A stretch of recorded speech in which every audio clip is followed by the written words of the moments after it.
Welcome to this new video.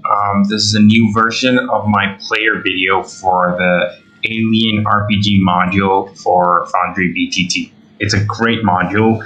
It's gotten quite better since the last time I did this video, so I'm doing it again to show off all the things you can do as a player and how the character sheet works, the basics of Foundry. So if you're a GM, you can show this to your player. If you're a player, you can see this and learn how to use it, and just when the session starts, you can start playing, not waste that much time on learning how to work the system. This is not going to be explaining the rules for Alien RPG. I'm just going to do that real quick.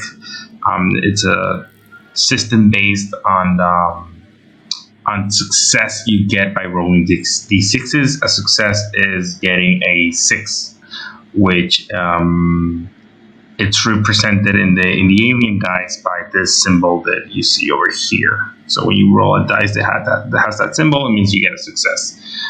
And you rolled as many dice as your skills and abilities tells you. If you have a skill in heavy machinery of 1, which is based on strength, and your ability in strength is 4, that's 5. So you're going to be rolling 5 dice.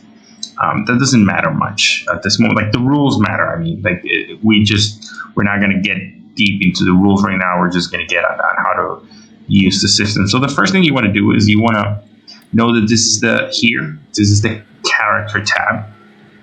And if the GM has given you permission to own any characters, you can click. Well, this one is character of the god characters, Alien PG, character of the god characters, PCs, and then you get Kyla Rai, which is the only one that we as player have permission to play right now. Either clicking on your token, if there's one in the map, or here, you can draw up your character sheet. Your character sheet has one part on top that never changes: your name, your health, strength, agility, wits, empathies, armor, stress. And then you have 4 tabs. You have the general tab, skills tab, inventory, and a description of your character. In the general tab, what's important is this is where you're going to be rolling your consumables from. Well, let's first of all, everything is clickable, or either you can change the numbers. If you want to change your health, you can just click on it and change it here, nothing too complex. If you need to add stress, click on here, nothing too complex. If you want to roll your base ability without rolling skill, just click on it, and it'll roll 4 dice, just like that. And it'll come up in chat. It'll tell you how many successes you have, and it will allow you to push. When we get to the skills rolls, we'll see how that works. You can add your conditions. You click to add them. You right click to not have the conditions anymore. We'll see that panic gets added automatically, but you can still click and put the number that what's your level of panic, and you can always right click to take it off. When you have either air, food, or air, food, or water, and you need to roll on them, you're going to click on this little boxes. Power works a little different. We're going to look at that later. You can pick your career. This doesn't really matter, but it's just to let you know what the career of the character is. A small description of appearance. Your personal agenda. Like, most of the times, personal agenda, it's going to be in skills. We're going to see that in a second. But you can write it down here if you want to have your current agenda out. If you're playing campaign mode, also, it's kind of better to have the personal agenda written out here. And NPCs, a lot of times, will also have their agendas written out here. Basically, so when, for some reason, if an NPC gets upgraded to a PC because somebody died and they're getting a replacement character, their agenda will probably be here. You have your signature item, any critical injuries you might have, and your relationship, who's your buddy and who's your rival. Then we come to the most important page, which is the skill. So this is when you're going to spend most of the time and you're going to be rolling. If you want to roll a skill, just click on it, and it'll take the number, take the base stat. So we rolled stamina, which is 2. Base stat is strength, which is 4. So that's 6. We rolled 6 die. We got 1 success. Good thing about this, it allows you to automatically push. You just need to click here. And if you have the talents that gives you multiple push, you click allow multi-push. So when you click on it, it'll do your push and add the stress automatically. And it'll roll the dice that don't have successes. So this die didn't get rolled. It rolled 1, 2, 3, 4, 5, 6 new dice, no successes, and it'll describe the total here. Following the push, you have a total of only 1 success. If you click again, because you allowed multi-push, if you don't do that, you can't push again. We'll do it again, and horrible. We're rolling really bad. So no successes here, no new successes here, 2 stress added though, and following the push, you have a total of just 1 success, which was this original one. Very bad rolling. Good thing about this too, if you click on any of this buttons here, the stunts are going to come out. So if you want to look at the stunts for range combat, for example, we'll click there, and now we have a description of all the stunts that are related to range combat. So let's try to actually get some stunts going. So we roll again. We get 1 success. So if we want to do a stunt, we need more successes. So we're going to allow multi-push again, just to make sure that we can push multiple times and keep our stress going up. And then there we go. Now we have a total of 3 successes. So we can go on range combat and look what we can do with those extra successes, which are the stunts. And it says you can, for example, you can inflict 1 more point of damage. Maybe we want to do even more damage, so we're going to push again. Now we're trying to panic to see how panic works here. So we rolled a panic, which is a 1 on a yellow die and a stress die.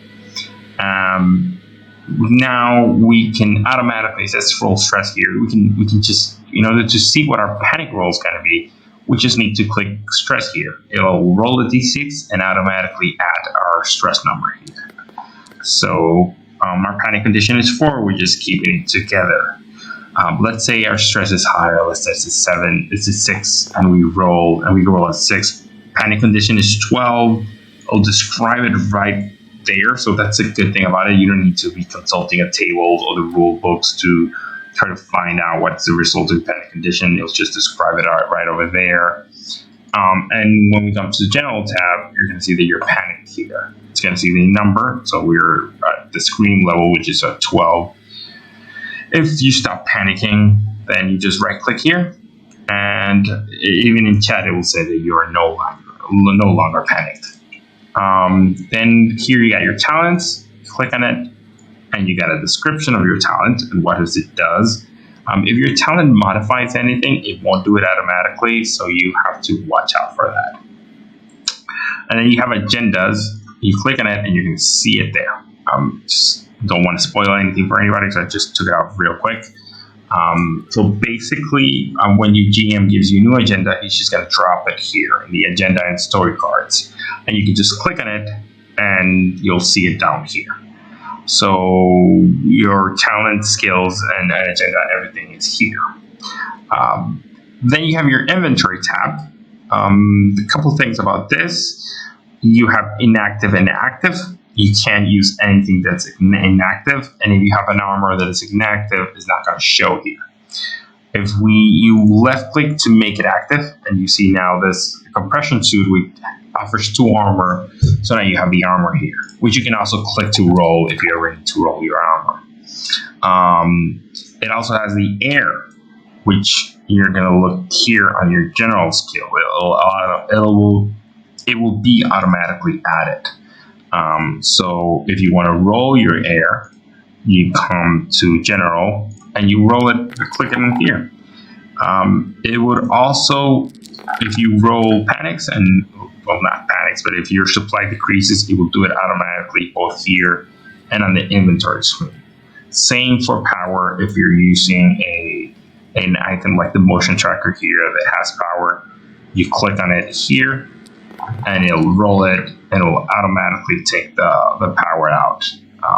Seems to be a little glitch in this new version probably will get fixed right away, but you can still see what the power is there. Then if you don't want to make something, if you want to start making something active, you just right click. Stuff like when you click, well, this doesn't do anything. The motion tracker doesn't do anything. And I forgot to add a weapon, but if you had a weapon in here, you'll be able to just click on it and it will do the rolls for you. So that's basically it. One last thing. If your GM wants you to do a roll with modifiers, instead of left clicking, you right click. And now you can change the modifier of the base die, the black die, and the modifier of the stress die. If by any reason your GM wants you to add more stress than normal in that roll, or because the roll is hard or easy, you want to modify your roll. So let's add 3. And now, because it was an easy roll, so I automatically got, well, I got a bunch of panic. That doesn't matter, but I got, when I roll my range combat, I roll for +3. Also, let's see, for example, if it's a contact roll, if it's really hard, you put a -2, and now you're rolling 2 dice less than what you should. Same thing can be done when rolling in the inventory screen and when rolling weapons. Weapons that have positive modifier will be added automatically. So you don't need, if you're doing a range combat check with a weapon that has a positive modifier, like the pulse rifle has, then you don't need to right click and add it in. It'll do it automatically. Unless if the GM is telling you that you have more modifiers on top of that, that's when you right click and you change things over here. All in all, I think that's basically all you need to know to kind of like use everything. Oh, well, yeah, there's one final thing. There's a macro here, which is to do a basic roll. So if for any reason you need to roll a specific number of base dies and a specific number of stress die that you can't really do with just clicking on the skill, there are some reasons for that. Maybe there is a special check the GM wants you to do, or there is a role that your GM wants you to do without stress, for example, and doesn't want the stress to go automatically. Then you just click here and you just put how many dice you're rolling and how many stress dice you're rolling. Sometimes when if you're searching a room and that room has a mechanic like roll a d6, and depending what you get, that's what you're gonna find. So that's like the easiest way to do it. So that little macro here, make sure you have it active. Sometimes you have to ask your GM to actually give you permission to access it. And if you don't have it, if you don't see it here, you can click on the folder here and drag it and just put it here on a hotbar. You can just press it also the number key on your keyboard to bring it up. You don't need to click here. And that's how you do the ad hoc roller. So that's if you don't want to be clicking on skills because you think it's, I don't know, too automatic, you can just use that. Put the number of that you get a roll and roll it. It allows for push too, so you can also be pushing rolls here. And if you do push rolls here, it's going to add your stress to your character.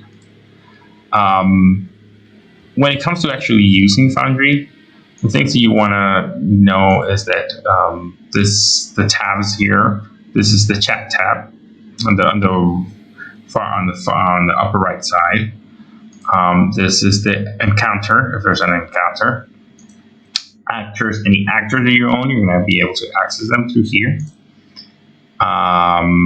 There is the items, any items that you have permission to access, you can look at them here. There is I forgot about this. Your GM should make, if they own they're not only using the module, but they are actually using the core book that you can acquire through Foundry. GM should give you permission to access the rules. This is the start set rules because it's just Chariot of the Gods, but I also have the whole core rule book. It's just not activated at this moment. And then you can just, you got all the rules here in a very easy to use journal. So if you want to know how to roll dice, you click here and it'll have an in-depth description. If you want to know how to range combat works, you click here, and again, you got your in-depth description, and you can read everything yourself, and not to have to ask the GM for every little tiny rule. It's a very easy and indexable core book. The core rule book is also well organized. Not only the starter set rules.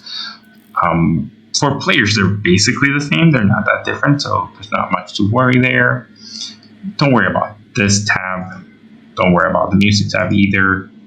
And don't worry about the companion tab. This is also the setting tabs if you want to change a couple of things. You can, for example, configure settings, go to module settings, and there's some stuff that you can change for yourself as a player. One of those is the dice, so the 3D dice that come out. If you want to change how they look, if you want to, for example, we were using the blank alien dice, but if you want to actually see all the numbers, you can use the full dice, and you'll see that I'll have 1, 2, 3, 4, 5, 6 there, not just the symbols that matter. A final thing. If you press X, this is a module that I always have on in my games, and I recommend GMs to have. It's the point module. If you press X, then this little hand will come out. You can modify the pointers too on the settings, but that way you can bring up this. The GM will see it, will see that circle, and know what it is that you're targeting. That is all, and we'll leave the video there. Like, if you have any questions, just leave a comment below.